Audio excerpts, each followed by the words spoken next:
太谦总是先自我挑剔，因为我要闻它原本的味道，然后面团的香味，烤的够不够，然后整体上来讲是不是一个好的商品，能够摆在客人的面前。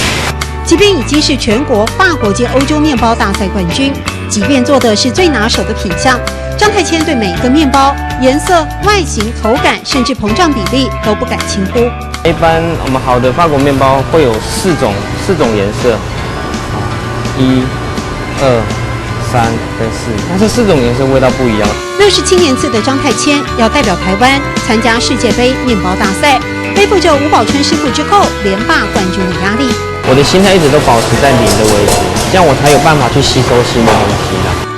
坚持从台湾在地食材找特色，烘干后的圣女小番茄、9层塔与 cheese 在面团里3重奏，融合出好味道。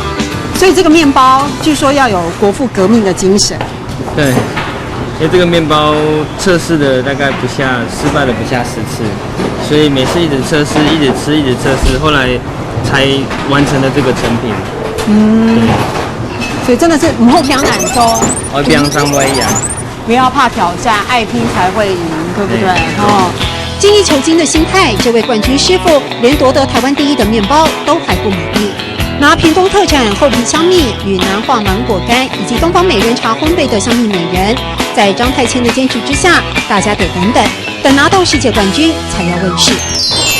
张太谦透过面包带给大家的，除了美味，还有态度。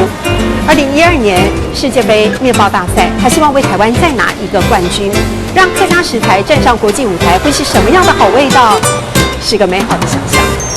唔好讲难做，一边长不一样；唔好讲难做，一边长不一样。